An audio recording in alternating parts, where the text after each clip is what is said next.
Good morning, folks.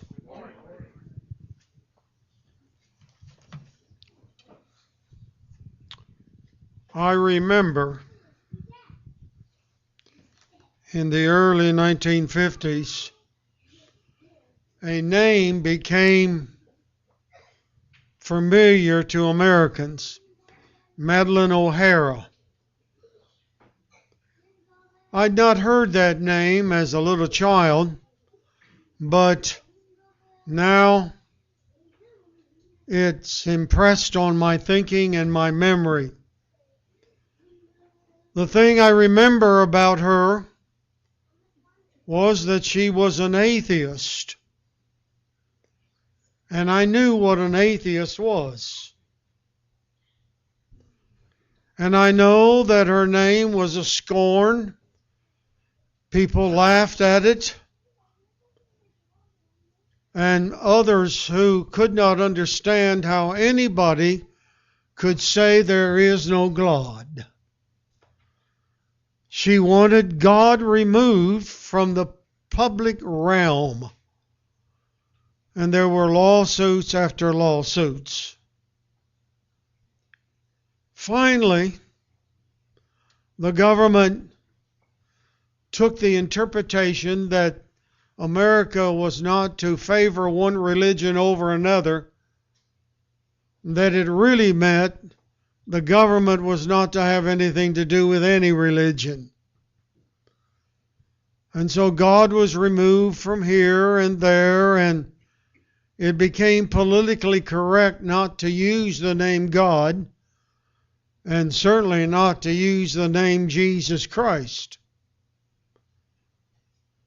And along with the name went the Bible. It was no longer to be read in the public schools or in the public realm anywhere. And it got to the point where if a teacher had her personal Bible on her desk, that was ruled unconstitutional because it might influence a student in the class. She could have one if she kept it hidden in the drawer. I lived through those days. I remember those days. And every generation since then have heard the name of God mentioned less. It is no surprise to me, and probably to you, that the latest generation, some surveys will say less than 50% believe there's a God. The United States military, who for generations from the very beginning have had chaplains in the Army and the Marine Corps. They chose them from different religious groups. And now they have atheist chaplains. Don't ask me how that works. Folks, you and I are living in a generation where the younger folks don't believe there's a God. Some of them will say, I don't believe there's a God, but there's probably a superpower out there somewhere, something like Superman. The God we're talking about is a creator God. He's all-knowing, all-powerful. He's the God of the Bible. In the beginning of time, God created man. In His own image created He man. And we wonder why things change in our nation And I would suggest strongly to you this morning that things are changing because we have more and more of our population denying that there's a God. If there is no God, there is absolutely nothing that we can call right and wrong unless some men legislate it. Who determines right and wrong? I think I would be surprised if I knew, and I do not, how many of our youngest generation believe that morality is determined by people. I think it's right, so that makes it right.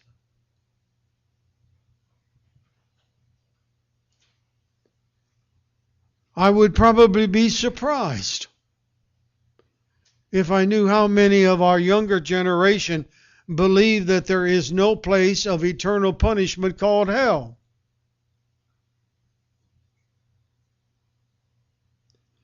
God calls these folks fools. Psalm 14, he says, a man that thinketh in his heart there is no God is a fool. And he repeats it in Psalm 54. Because they deny that there's a God, a tremendous number of people believe the big lie. I want to talk with you about the big lie this morning for a short time. The big lie can be summed up in one word: evolution. Those of you that are as old as I am, or maybe almost that old, didn't go to the public school where the teacher in science taught you evolution. And I'll tell you why. He or she didn't. Because he didn't believe it. It's called a theory. I've got a lot of theories, folks. I got a lot of theories. If you got time, stop by the house someday and I'll tell you some of my theories.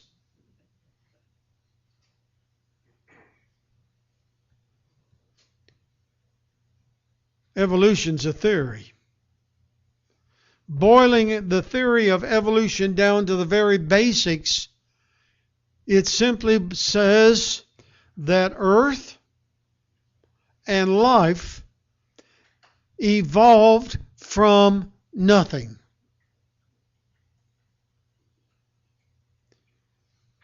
Now, nothing produces nothing. I read recently something I did not know. Some man challenged scientists in the world, particularly in this country, to prove that matter can come from nothing.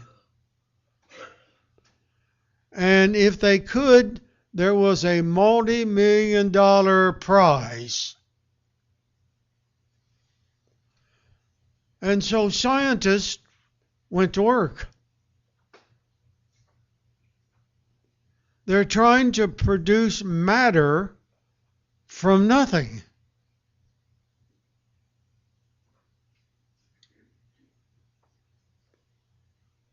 By the way, the $1 million prize is still out there. After 7 years, it's not been proven. It can't be proven. But yet, the scientific world, with all of their great scientists, accept it. I have a quote. It's up here, but it slips every once in a while. I wish I'd written it down.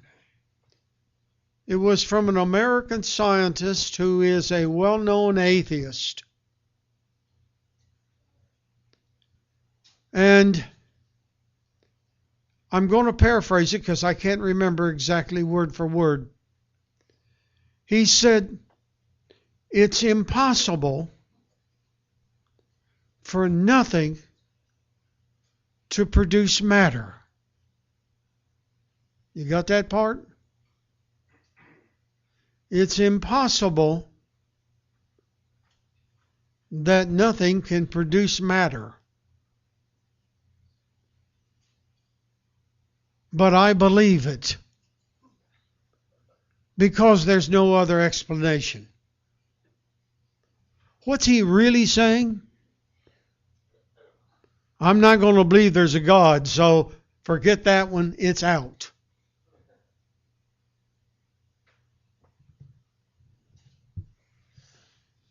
In speaking, I guess last week before, we talked about the fact that someone has determined there's 45,000 different religious groups that call themselves Christians.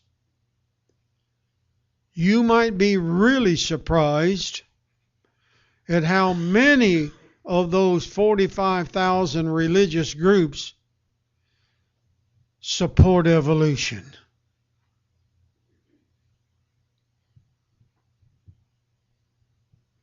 How can you believe that Jesus Christ is the Son of God when there isn't any God? But that's the popular thing to do.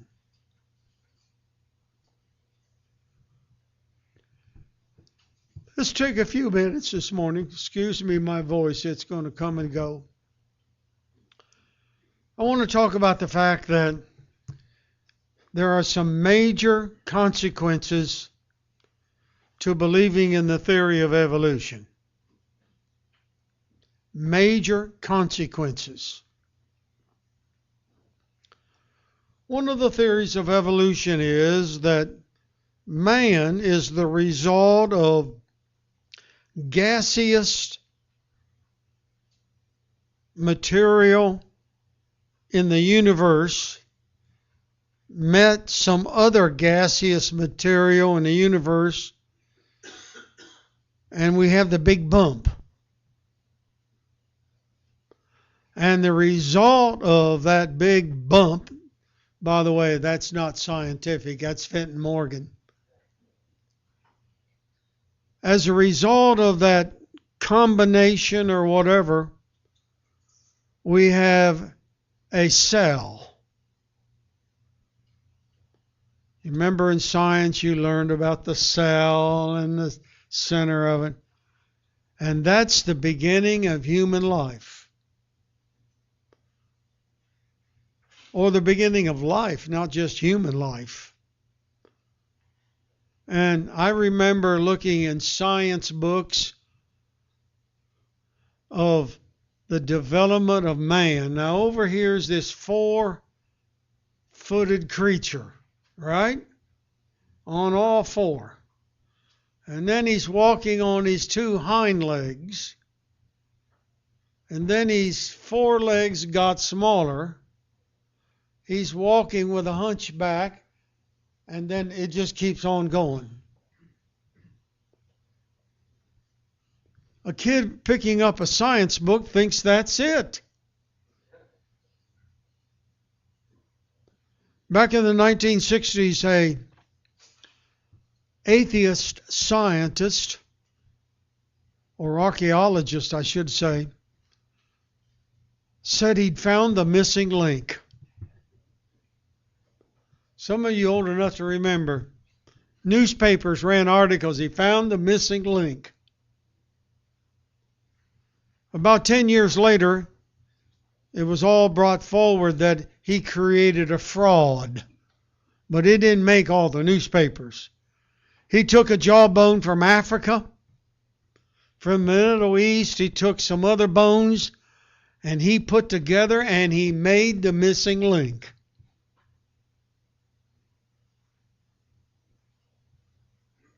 You heard the Cardiff man? Oh, me. Nobody's heard of the Cardiff man? Well, it was such a big deal, my parents took me to see him. They found him in a cornfield in New York State. He was 8 feet long, made out of stone. And they said he was petrified.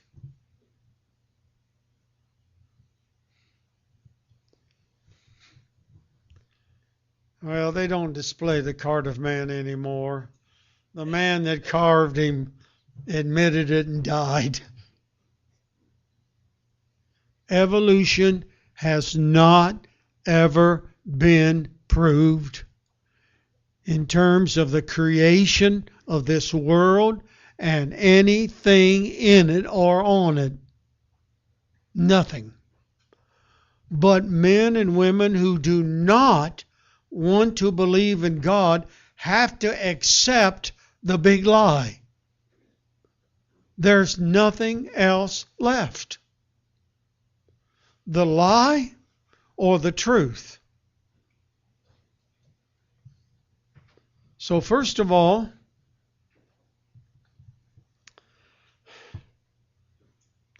man has no value. Think about that. I remember a teacher telling me, I think it was a teacher telling me that her students in class as they were studying evolution said, you know, if we evolved the same way monkeys did, then that means a mouse evolved the same way we did.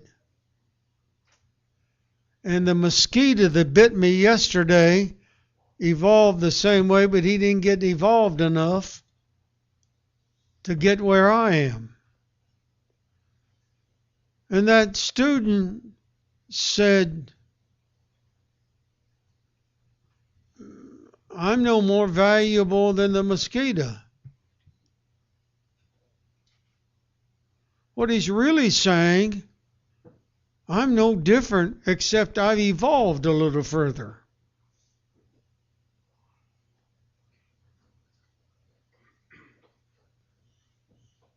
Are there cities in America today where human life is not very valuable? Are there cities in America where there's a murder every day? Are there cities in America where most of the murderers are young folks? There's no God. A secondary consequence to that, might makes right. If I can do it, might makes right. There's no consequence. If I know what the state of Ohio is going to do to me because of what I've done, I'll kill myself and I'll be free. But no, after thinking about that for a few moments, they'll say, well, after you kill yourself, that's the end of it anyway. There's no consequence. And there's no hereafter.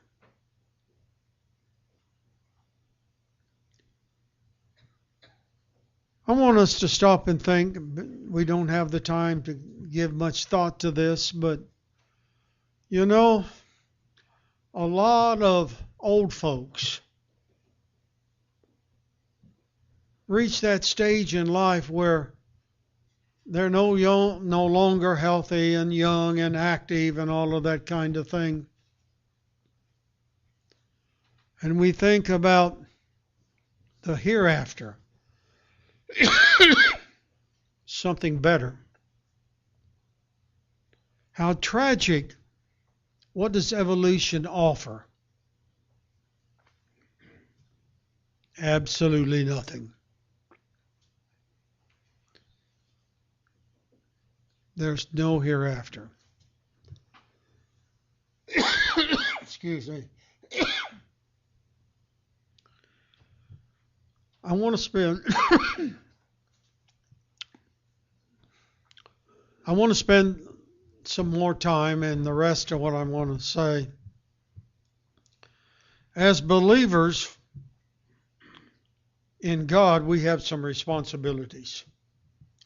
Okay? I'm assuming everyone in this room is a believer that there's a God. And we have responsibilities because we believe. The first responsibility we have is to acknowledge our belief.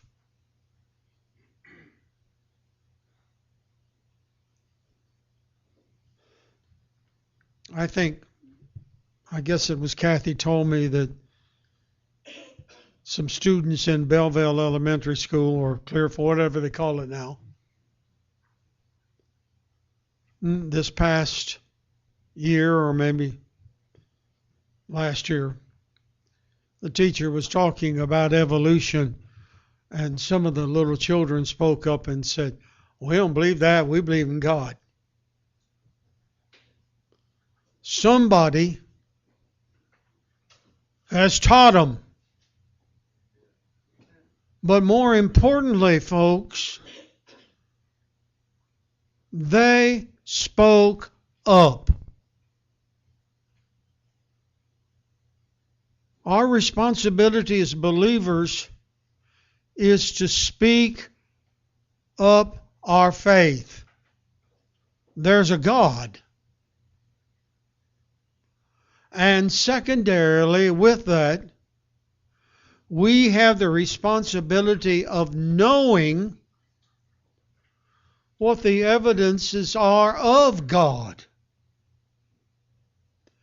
In your hearing this morning, Ryan read from Psalm 19, the first 6 verses.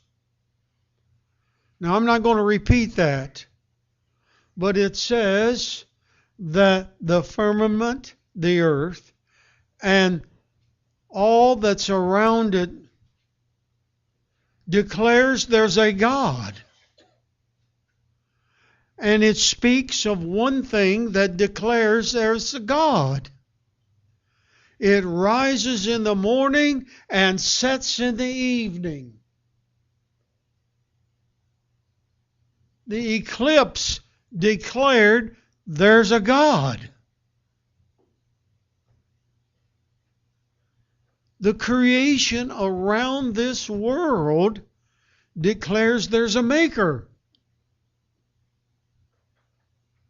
Sometimes evolutionists say there was a big explosion. It's called the Big Bang Theory and all of that, when the sun blew up and all of that. And you don't dare ask, where did the sun come from?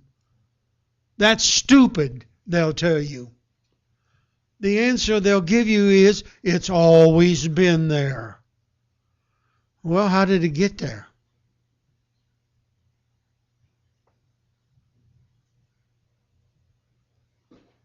This earth declares there's a God. The vegetation declares there's a God. Do you remember reading in the book of Genesis that when God created the vegetation and the animal kingdom and so forth, that each produced after its own kind? Now, we put corn seed in our garden. And if it produces cherries, I'm in trouble.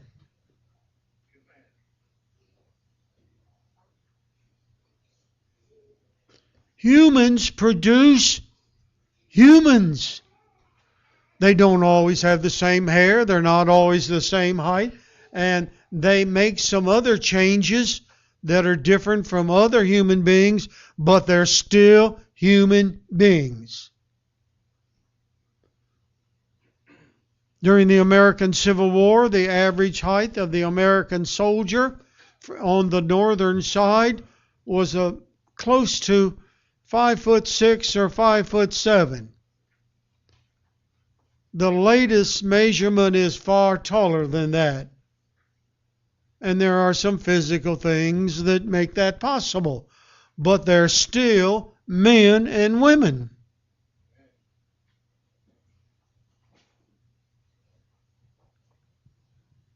So first of all, we've got to speak our faith. We've got to teach our faith. And we've got to know why we believe it. Secondly, we're not to be afraid.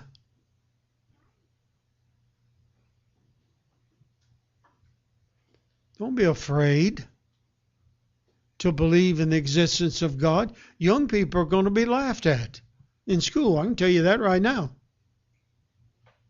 They're going to be laughed at. Oh, you believe in fairy tales. You believe in fairy tales that are found in that book people call the Bible.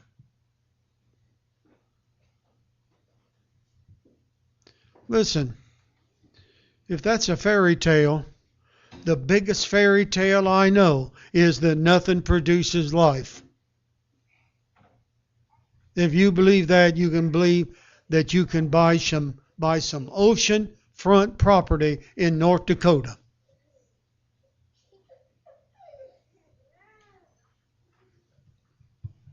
Third, you can remember something. That God, the Creator, is in control.